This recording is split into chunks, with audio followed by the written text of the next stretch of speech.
Hamas war update. Rainfall triggers flooding in parts of Gaza Strip as strong winds damage makeshift tents, adding to the challenges faced by Palestinian families displaced by Israel's war. The Israeli army says 10 of its soldiers, including a colonel who commanded a forward base for the Golani Infantry Brigade, were killed in the Gaza Strip on Tuesday. At least 18,608 Palestinians have been killed in Israeli attacks since October 7. The revised death toll in Israel stands at 1,147.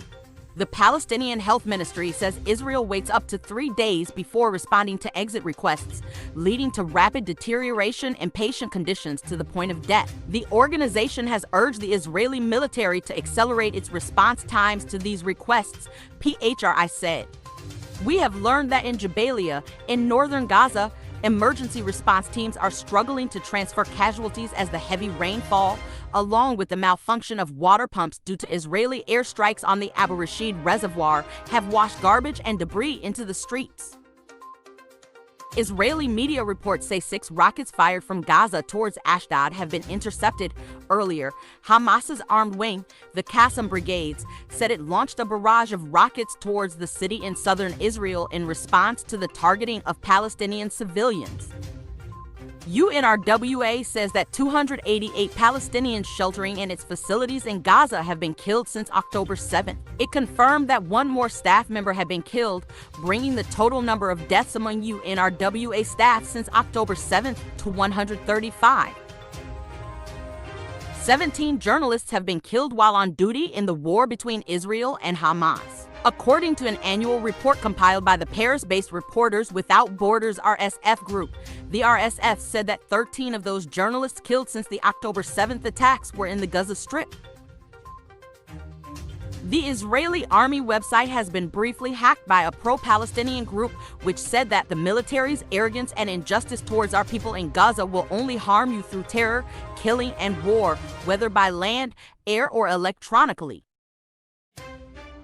The United States Central Command CENTCOM says the United States destroyer Mason responded yesterday to a distress call from the tanker Ardmore encounter after it was attacked by Yemen's Iran-backed Houthi group in the southern Red Sea. Australian cricketer Usman Khawaja wore a black armband but taped over the pro-Palestinian messages on his shoes during the first day of the first cricket test between Australia and Pakistan, according to news reports. The number of women and children killed in Gaza by the Israeli military's months of bombing and airstrikes has surpassed anything we've seen in recent conflicts, says Reem Al-Salam, the United Nations Special Rapporteur on Violence Against Women and Girls.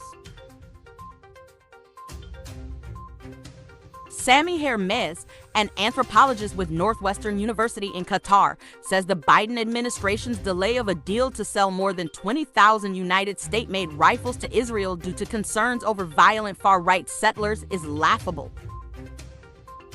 Citing sources from Rafah, the Palestinian news agency Wafa said that at least 27 people have been reported killed in strikes overnight on 2 residential buildings in southern Gaza.